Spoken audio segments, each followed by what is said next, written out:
Hello everyone, आप सभी को मेरा नमस्कार। मेरा नाम वर्षा मलिक है और आज के इस वीडियो में हम रेलवे ग्रुप डी की जो भी सारी जानकारी है वो प्राप्त कर लेंगे। आप एलिजिबिलिटी की बात करें, कौन कौन फॉर्म्स को भर सकता है, वो कौन सी क्वालिफिकेशंस है, सिलेबस क्या रहेगा, हमारे बैचेस के बारे में आज आपको एक ही वीडियो में सारी जानकारी प्राप्त हो जाएगी। तो बिना समय गंवाए धीरे धीरे आगे बढ़ते हैं और सारी की सारी जानकारी प्राप्त करते हैं। कौन कौन से वो जो है पोस्ट है जिन पर एग्जाम में आपको सीट्स देखने को मिलेंगी, कितनी सीट लगभग देखने को मिलेंगी, फॉर्म्स की शुरुआत कब से होगी, चलिए शुरू करते हैं। और अगर सबसे पहली बात करें तो वो है प्रोसेस की। जो पूरा का पूरा यहाँ पर आपको ग्रुप डी की परीक्षा का चयन होते हुए दिखेगा वो कुछ 3 स्टेजेस में लिखेगा। जो कि पहला जो स्टेप होगा वो होगा आपका एग्जाम का, दूसरा होगा आपका यहाँ पर एक आपका फिजिकल एफिशिएंसी का टेस्ट होगा और जो लास्ट होगा वो होगा मेडिकल, जिसके बाद आपका डॉक्यूमेंट वेरिफिकेशन के बाद सिलेक्शन फाइनल हो जाएगा। तो ये जो पूरा का पूरा चयन का परीक्षा का जो पूरा प्रोसेस है, इस थोड़ा सा समय लगता है हर चीज में और धीरे धीरे चीजें आगे बढ़ती हैं। जो ऑब्वियसली पहला स्टेप होता है कि आप जो एग्जाम दोगे वो ऑनलाइन दोगे। ऑनलाइन परीक्षा में पास होने के बाद आपका एक फिजिकल टेस्ट होगा और फिर आपके डॉक्यूमेंट वेरिफिकेशन होने के बाद आपका एक छोटा सा मेडिकल करा जाएगा। मेडिकल में बहुत सारी खास चीजें आपको देखने लायक नहीं मिलेंगी, पर फिर भी जो भी छोटी मोटी चीजें हैं जो आपको ध्यान रखनी है वो आपको यहाँ पर अभी बता दी जाएंगी। तो अगर हम यहाँ पर एग्जाम की बात करें तो आज का हमारा फोकस है ग्रुप डी पर। अगर हम सिलेक्शन की और सब्जेक्ट की बात करें तो मैथ्स आता है, GA, current affair, general science and reasoning आती है। और जिन बच्चों को इंग्लिश से डर लगता है उनके लिए तो ये बहुत ही बढ़िया पेपर है जिसमें इंग्लिश ही नहीं आती है। उसी के साथ साथ कंप्यूटर बेस्ड होगा, ऑनलाइन एग्जाम है, ड्यूरेशन रहेगी मात्र 90 मिनट और उसमें आपको करने हैं 100 क्वेश्चन। मार्किंग स्कीम क्या रहेगी, हर सही उत्तर का 1 मार्क मिलेगा, नेगेटिव मार्किंग 1/3 काट लिया जाएगा। यानी कि अगर 3 गलत हो गए तो 1 मार्क आपका सही में से चला जाएगा। सिलेक्शन प्रोसेस अभी मैंने आपको बताया, पहले कंप्यूटर बेस्ड एग्जाम होगा, फिर आपका एक फिजिकल टेस्ट होगा, फिर आपकी डॉक्यूमेंट वेरिफिकेशन और मेडिकल, और यहाँ पर ये है इसकी ऑफिशियल वेबसाइट। ठीक है, तो ये तो हो गई एक जानकारी जो कि अभी अभी आपने सारी की सारी जान ली। उसी के साथ साथ एक बार यहाँ पर एलिजिबिलिटी देख लो। आपको एक भारतीय होना है, ठीक है, ये तो आप लोगों को पता ही है। एज लिमिट है 18 से 33 साल। कुछ रिलैक्सेशन भी मिलेगी, ओबीसी को 36 साल तक की रिलैक्सेशन मिलेगी, एससी एंड एसटी को 38 साल तक की रिलैक्सेशन मिलेगी। यानी कि आपकी उम्र 36 और 35 के बीच में है, मतलब 36 नहीं टर्न होने चाहिए। तो अगर आप ओबीसी से हो तो आप उसके लिए अप्लाई कर सकते हो। तो एज ग्रुप काफी अच्छा है, ठीक है।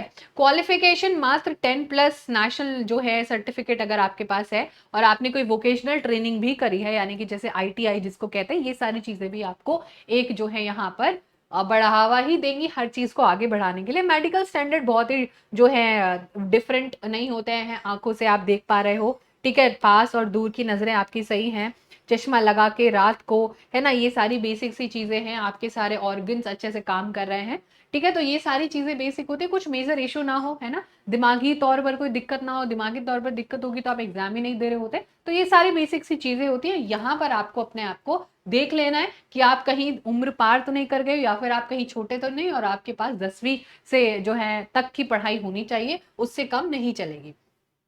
उसके बाद बेटा यहाँ पर ये आ जाता है आपका एग्जाम पैटर्न, जिसमें एग्जाम पैटर्न 10th पास है और इसमें ज्यादा डिफिकल्ट क्वेश्चंस आपको नहीं देखने को मिलेंगे। पर फिर भी क्योंकि एज ग्रुप बहुत ज्यादा डाला हुआ है तो डिफिकल्ट लेवल कर दिया जाता है। और यहाँ पर थोड़ी दिक्कत परेशानी उन बच्चों को आती है जो शुरू में ही अपने आप को थोड़ा सा जो है पढ़ाई में पीछे समझ रहे हैं, उनको बहुत सारी चीजें अभी समझनी बाकी हैं, तो इसलिए आपको थोड़ी ज्यादा मेहनत करनी पड़ेगी। तो यहाँ पर अगर आप ध्यान दो तो नंबर ऑफ क्वेश्चंस तो ऑब्वियसली 100 होते हैं, वो हम डिस्कस कर चुके हैं। 100 नंबर का ही आपका पूरा पेपर होता है।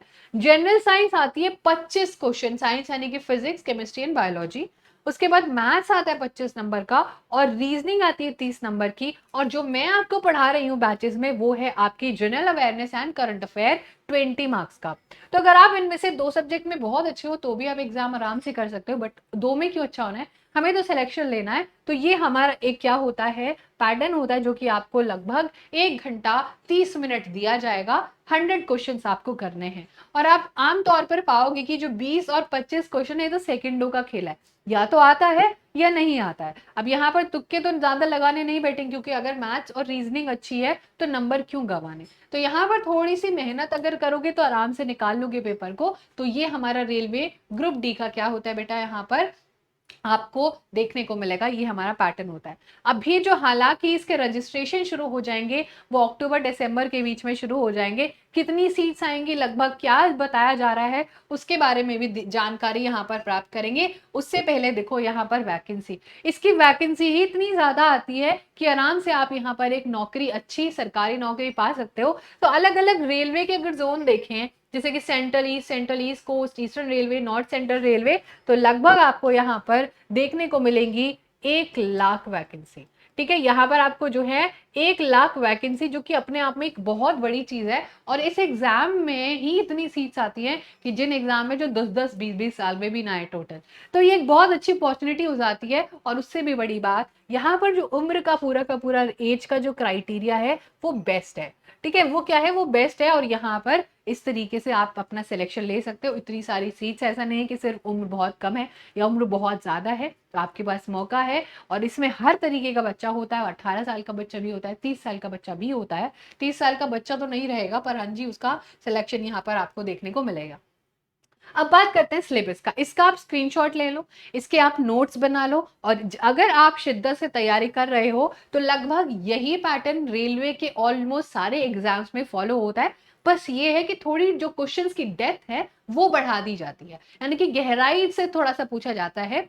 अदरवाइज ये वाला सबसे आसान रहता है। तो अगर जनरल स्टडीज की बात करें तो ज्योग्राफी, बेसिक ज्योग्राफी, कल्चर, हमारा sports, Indian history, economics, general polity, हमारा भारत का संविधान, reasoning, current affair, scientific research and general policy, ये सारी चीजें आपका जनरल स्टडीज में आ जाती हैं, जो कि आपको मैं पढ़ा रही हूँ। उसके बाद अगर बात करें जनरल साइंस, क्योंकि भैया 25 मार्क्स की है, और जनरल साइंस में हमारे 3 जो कि सेक्शंस हैं, फिजिक्स, केमिस्ट्री, बायोलॉजी, उनसे ये सारे चैप्टर आते हैं। जैसे कि फिजिक्स की बात करें तो gravitation, pressure, sound wave, heat, friction, है ना। केमिस्ट्री की बात करें तो periodic classification, chemical bonding, oxidisation, reduction, छोटे छोटे टॉपिक है, सारे आपको बैचेस में पढ़ाए जा रहे हैं। उसके बाद बायोलॉजी तो बहुत इंपॉर्टेंट हो जाती है। ठीक है, plant tissue, plant morphology, classification of plant kingdom, ये पूरा का पूरा आप स्क्रीनशॉट ले लेना। अगर स्क्रीनशॉट से बेहतर रहेगा कि अगर आप इसे लिख के अपनी नोटबुक में एक पूरा सिलेबस अपना बना लो, तो उससे बेहतरीन तो कुछ भी नहीं हो सकता है। जो जो टॉपिक्स आप करते जा रहे हो उनको आप जो है एक तरीके से अंडरलाइन कर देना, टिक कर देना, तो सो दैट यू नो कि हमारी ये तैयारी हो रही है। और कौन कौन से आपके वीक हैं, स्ट्रॉन्ग है, वो सब कुछ क्लासीफाई कर सकते हो अगर आपके पास सिलेबस है। तो बेस्ट बात यही है कि यहाँ पर अगर आपको सिलेबस मिल रहा है तो उसका फायदा उठाया जाए, है ना। तो ये हो गया हमारा जनरल साइंस। बात करें रीजनिंग की, नॉन वर्बल, वर्बल दोनों है। ठीक है, तो number series, direction, alphabet, ranking, coding, decoding, blood relation, age के ऊपर क्वेश्चंस, एनालॉगी, पेपर फोल्डिंग, ये वाला आसान है थोड़ा। इसमें थोड़ी सी मेहनत करोगे, प्रैक्टिस करोगे, हो जाएगा। और भाई क्वेश्चन भी बहुत ज्यादा आ रहे हैं, which is like 30 question. 30 question reasoning के इतने टफ नहीं आते हैं, बहुत आसान आते हैं। तो इस तरीके से बेटा आप यहाँ पर इसको भी अप्लाई कर सकते हो और अच्छे से यहाँ पर अपना सिलेक्शन ले सकते हो। तो ये हो गया रीजनिंग का सिलेबस। अगर हम बात करें यहाँ पर आपके मैथ्स को लेके, तो मैथ्स के टॉपिक आपको स्क्रीन पर दिख रहे हैं, जैसे कि number system, simplification, HCF and LCM, ratio proportion, decimal, percentage, है ना। जैसे कि अगर मैं बताऊं आपको कि बहुत सारे जो है, जिस बच्चे ने time and work and time and distance कर लिया, एवरेज प्रॉफिट लॉस कर लिया, ठीक है, यहाँ पर रेशियो प्रोपोर्शन कर लिया, सिंप्लीफिकेशन, एचसीएफ एलसीएम कर लिया, तो ये कुछ ऐसे है, एसआईसीआई कर लिया, यही आपको एग्जाम क्लियर करवा देंगे। तो जरूरी नहीं कि आपको सारे टॉपिक का महारती होना है, कुछ बेसिक आते हैं, कुछ एडवांस आता है। जो मैंने अभी टिक करे वो थोड़े से एडवांस भी आते हैं, बट अगर आप प्रैक्टिस करोगे तो आप आराम से इस पूरे के पूरे पेपर को यहाँ पर निकाल लोगे। ठीक है, तो ये तो हो गया सिलेबस। उसके बाद कुछ मेडिकल स्टैंडर्ड है, यानी कि जो फिजिकल टेस्ट होता है वो एक बार देख लो। अगर आप मेल कैंडिडेट हो तो भाई आप जो है ना यहाँ पर 35 किलो वेट अगर उठा पा रहे हो और 100 मीटर तक जो है यहाँ पर चल पा रहे हो without putting down the weight, यानी कि वो जो वेट है 35 किलो वो आप नीचे नहीं रख सकते हो, अदरवाइज आप डिस्क्वालीफाई हो जाओगे। Candidate should be able to run for a distance of 1000 metre in 4 minute. 1000 metre की रेस करनी 4 मिनट में 15 सेकेंड इन वन चांस। ठीक है, एंड 15 सेकेंड, यानी कि 4 मिनट 15 सेकेंड में आपको ये रेस करनी है। फीमेल की बात करें तो फीमेल के लिए वेट कम हो गया है, ठीक है, 20 किलो कर दिया है, बट डिस्टेंस क्या है, सेम है, 100 मीटर 2 मिनट में करना है। वजन नीचे नहीं रखना है, यानी कि आपकी जो स्ट्रेंथ है वो भी देखी जाएगी यहाँ पर। उसी के साथ साथ अगर हम लड़कियों की बात करें तो candidate should be able to run for a distance of 1000 metre in 5 minute and 40 second. Time बढ़ा दिया गया है लड़कियों के लिए, एक ही बार में करना है, 2 बार आप इसको नहीं कर सकते हो, वंस इन जो है एक बारी में ही आप इसको निकालोगे और अच्छे से अगर इसकी तैयारी करोगे तो सब कुछ कर लोगे। तो ये तो हो गई हमारी बेसिक जानकारी। इसके अलावा आपको क्या-क्या चीज़ें जानने की ज़रूरत है?